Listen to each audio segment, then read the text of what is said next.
Estamos aqui, mais um pit stop. Tô aqui com o César Uniani, do Auto Sport. Estamos no Pirelli Training Day. Pode rodar, Cezão? Pode rodar. Então vamos rodar.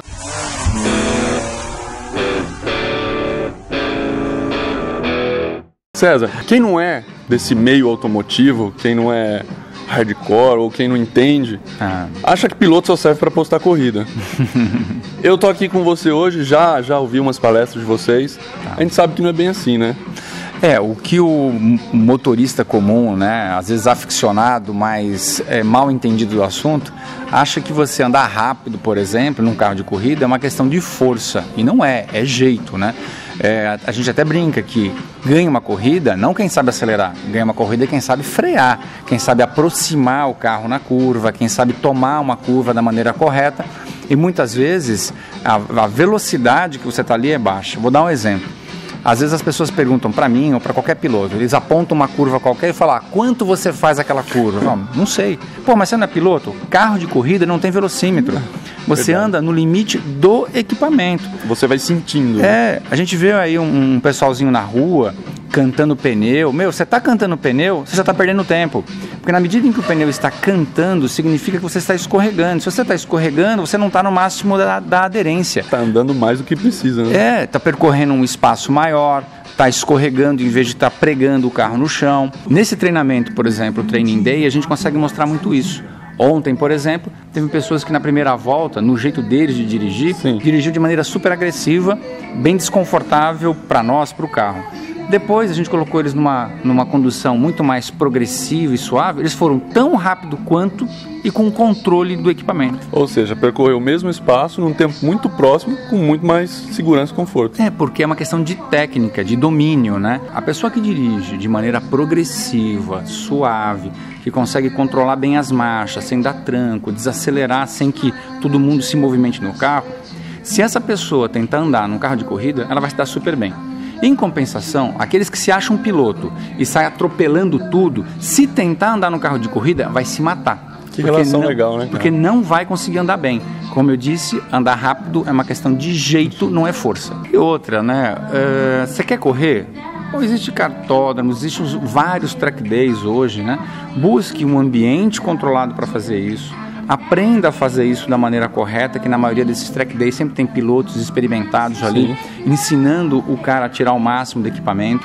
Até é interessante falar de track day porque atualmente os track days, esses acabam indo buscar auxílio de profissionais, dos coaches, dos treinadores. Por quê? O cara investe às vezes 80, 100 mil reais em equipamento no carro para ganhar 2 segundos. E ele no braço está perdendo 3. Então não adianta só ter motor, não adianta você só ter equipamento. Pelo contrário, tem carros que de tão fortes são mais difíceis de guiar e não vem tempo. E um carro redondinho, com uma boa suspensão, com um motor equilibrado, com um freio condizente, na mão de um piloto experimentado que consegue colocar o carro num trilho, anda muito mais rápido que nego que tem 800, 1.000, 1.200 cavalos. É verdade. É aquele negócio do equipamento preparado para a função, né? Exatamente. Essa premissa serve para o carro. Não é só pôr motor, não é isso. Quando você pega um carro que eu escuto às vezes alguns playboy falando assim, nossa, meu carro queima pneu em 4ª marcha. É uma demonstração de força? É uma demonstração de força, mas é uma demonstração de falta de controle. Porque o que adianta eu ter 800 cavalos e não conseguir jogar aquilo pro chão? Se o pneu está patinando, empurrar o carro para frente, você não está usando os 800 cavalos. Você está, na verdade, patinando. Está desperdiçando. Então, às vezes o cara gasta 80 mil num motor e ele compra um pneu recapado. Gasta 80 mil no motor e não calibra pneu, que é o que vai grudar os 800 cavalos no chão e fazer o carro andar para frente. Transmitir a força. Exatamente. Falando um pouquinho agora desse conceito que vocês trazem com o Pirelli Training Day, né, que é justamente o contrário de apostar corrida, né? É um uso, o que acontece é assim, os carros eles vêm, né, com uma série de tecnologias e cada vez mais modernos, enfim. E você tem as vias, mas a coisa mais importante do carro é o motorista. Então, qual é a maneira, qual é a forma de você estabelecer uma relação com o carro no seu uso que faça com que você tenha um consumo mais adequado, quer do combustível, como do pneu, dos freios, que o seu comportamento com o carro se reflita numa boa convivência para com os outros, né? que você tenha a qualidade de vida enquanto você dirige. Então a gente passa uma série de pequenas dicas muito simples. Só que a gente sai dessa esfera da teoria e expõe as pessoas à prática num ambiente controlado. E lá elas conseguem comparar o jeito delas dirigirem, e a gente computa lá a quantidade de vezes que ele trocou marcha, a quantidade de vezes que freou, enfim, uma série de coisas, e aí compara com a direção eficiente. E todos eles, como você pôde, se surpreendeu. O que eu acho interessante, César, dessa filosofia de vocês é que, assim, pela minha experiência de vida, eu passo muito mais tempo hoje no carro e no trabalho do que em casa. Então, assim, tem gente que tem aquele preciosismo com a casa, né? Gosta das coisas no lugarzinho certo e tal. Eu acho que é mais ou menos a pessoa transmitir, transportar isso para o carro e começar a tratar ele de uma forma diferente, as pessoas no trânsito de uma forma diferente, para que, da mesma forma como ela se sente bem em casa, ela se sinta bem no trânsito, é isso? É isso. O que tem acontecido é que a maioria das pessoas, quando elas entram no carro, elas já colocam uma armadura, elas meio que se preparam para ir para uma guerra. E eu costumo dizer o seguinte, o cérebro, ele é um ouvinte, atento e obediente. Se você colocar na cabeça que você está indo para uma guerra, toda e qualquer interferência, por menor que seja, você já explode. Diferente de você entrar no carro, respirar e mandar uma mensagem de que você vai ser uma pessoa cordial, de que nada vai te tirar do sério, de que você não vai se irritar.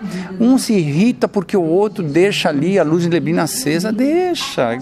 Sabe, as pessoas têm a mania de achar que tudo de errado que acontece nos outros carros é para irritar ele. E não é. Essa pessoa que está naquele carro nem sabe que você existe, né? É como o cara que, por exemplo, vê uma barbeiragem e sai xingando. O cara do outro carro nem te ouviu. Você ficou com aquilo para você. Então, quando eu me estresso com uma pessoa no trânsito, cara, aquilo fica me remoendo, né? Aquilo me faz um mal tão grande. Mas quando você para numa faixa de pedestre... É gostoso, né? É sensacional. Quando uma pessoa quer entrar e você para e pede, deixa ela entrar.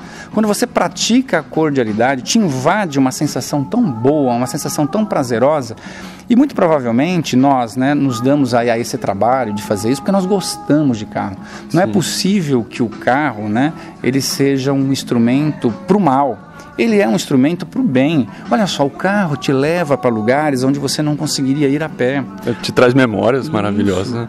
O carro, ele te leva, você leva um ente para um hospital. O carro te transforma, te dá a oportunidade de fazer tantas coisas boas, aproximar você da sua família, você sair de um lugar e ir viajar e conhecer a pessoa que você ama, né? Não é possível que a gente use o carro para fins de morte, para fins de desavenças e daí por diante. As pessoas dizem assim, nossa, mas ele fala isso porque ele é piloto, ele entende do carro. O que eu acho importante falar assim, você disse, e é fato isso, que os cuidados e as mudanças no comportamento, elas são simples, né? Você não precisa ser um piloto para conseguir fazer isso. Acho que a única diferença que tem, por exemplo, de um piloto treinado para um motorista do trânsito é que vocês têm muito mais noção do perigo, do risco da velocidade do que de uma pessoa que está lá no cotidiano, que ela se acostuma com aquela correria, né? Perfeito. A sua correlação foi ótima. Por quê? Eu sou piloto de testes da Pirelli. Certo. Então, a gente faz testes de aderência máxima no molhado. Certo. Para dizer o quê? Que a gente faz isso todo dia. Então, não por nada, a gente sabe andar no molhado. Sim. E às vezes você está numa rodovia com um carro bom, com pneus bom, e você já está ali, ó, tirando o pé do acelerador. Vem cara e te passa. Que nem um cometa. Aí você fala assim, cara, que noção esse cara tem do que ele está fazendo? Mas é impressionante, você não anda 5 quilômetros, esse cara está estampado no muro ou ele está enfiado no acostamento. Você foi muito preciso. As pessoas, elas não têm noção, elas não têm percepção do risco. Quantas vezes a gente está olhando e fala assim, ó, esse cara vai se dar mal, ele não sabe o que ele está fazendo. A gente que tem essa experiência já está tirando o pé e o cara ainda está com o pé no porão. Então, essa falta de percepção, essa falta de noção. Eu acho que empresas como a Pirelli, as próprias montadoras, elas deveriam prover cada vez mais treinamentos como esse e prático, para que as pessoas conseguissem ganhar essa percepção. Eu, durante 14 anos, fiz o BMW Driver Training junto com o Ingo Hoffman. Hoje, nós fazemos essa mesma atividade para a Mitsubishi. E é impressionante como as pessoas, quando saem do curso, você vai ver ela depois de 1 ano, 2 anos, elas falam assim, cara, depois que eu fiz o curso, mudou completamente minha cabeça. Olha só. É como se a hora que uma situação de risco aparece, acende uma luz vermelha. Isso não acontecia antes, porque em função da prática, do treinamento, ele ganhou essa referência. É uma percepção treinada. Uma percepção treinada. Você tem o ato reflexo, você tira o ato reflexo e instala um ato condicionado. Então só o treinamento consegue te dar isso. Portanto, choveu, tira o pé. 95% dos acidentes são evitáveis se você trabalha com antecipação. Hoje, o que acontece? A última coisa que o cara faz enquanto ele está dirigindo é se antecipar e prestar atenção no que está por vir. Ele está mandando mensagem no celular, ele está distraído com... Isso que é gozado. As pessoas, muitos, quando estão dirigindo, em função dessa vida atribulada, sim, ela acha que o período em que ela está no carro, ela está perdendo tempo. Então ela tem que usar aquele tempo para alguma coisa que para ela é útil, como mandar uma mensagem, falar com alguém, enfim... E quando, na verdade, você está em deslocamento, você não está de passageiro, você está na condução de um carro e toda a sua atenção tem que ficar voltada para aquele prazer. Olha só que curioso, ontem, na primeira volta, o pessoal não observou uma série de coisas que tinha no nosso entorno. Na segunda volta, que estava tudo mais tranquilo e tão rápido quanto, só que muito mais controlado, sim, tendo tempo de antecipação, eu perguntei aqui, vocês perceberam que tem essa pista de off-road aqui do lado? Cara, mas não tinha nem visto que existia essa pista aqui. Então, quantas coisas você deixa de perceber quando você está tentando fazer 2 coisas ao mesmo tempo, que é dirigir e mandar uma mensagem, dirigir e falar no celular. Meu Deus, essa mensagem... Você deixa de enxergar um monte de coisas boas que estão no seu entorno, uma referência de um lugar, um restaurante gostoso e daí por diante. E o que é pior, uma situação de risco. Porque muitas desses acidentes são previsíveis, estava na cara que ia acontecer, se você estivesse prestando atenção. Agora, se você não estiver prestando atenção, você vai ser vítima mesmo, entre aspas, daquela situação. E a gente não se coloca no lugar do outro. A gente, quando é pedestre, a gente quer que todo mundo pare para a gente na faixa. Mas quando você está dentro de um carro, você quer que se dane. Você quer que se dane. Nós não conseguimos dar total atenção para 2 coisas ao mesmo tempo. O cérebro humano não tem essa capacidade. Portanto, está dirigindo? Desliga o telefone, se antecipa.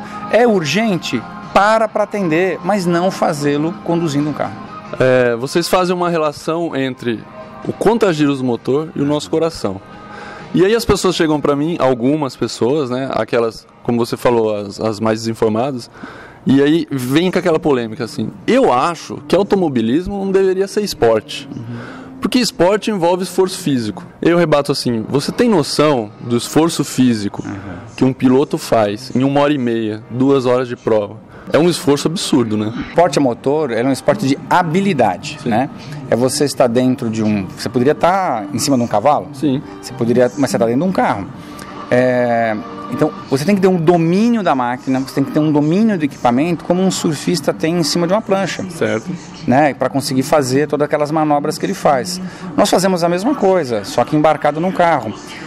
Se você levar em consideração que eu corri agora em Curitiba pela Mercedes Challenger, certo, e entre a minha pole e a do segundo, a diferença foi de 1 milésimo de segundo. Considerando, assim, não cabe nem meio carro nesse intervalo. Não cabe, porque 1 milésimo de segundo é você imaginar o seguinte, eu fiz 1:34.997.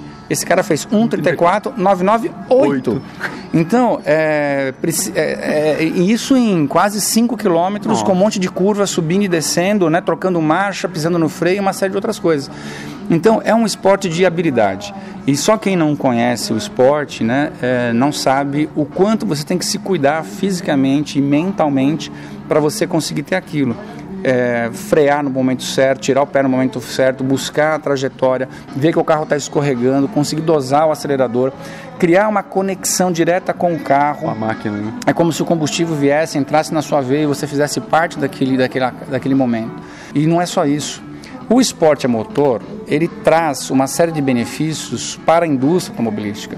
Você está ali, você está testando lubrificantes. É um laboratório. É um laboratório, você está testando componentes dos pneus, você está testando o freio, quer a pastilha, quer o disco, você está testando a suspensão do carro. Tecnologias aerodinâmicas, né? Tecnologias aerodinâmicas, muito bem lembrado. Então, O esporte a motor também, ele é, como você disse, um celeiro, um laboratório, para que você traga novidades, para que você traga sistemas, né? Até mesmo, por exemplo, você não tinha carros com freio ABS em competição até pouco tempo atrás. Hoje, todos os carros, né, são com freio ABS, os carros de corrida. Você pega hoje a Fórmula 1, principalmente o brasileiro.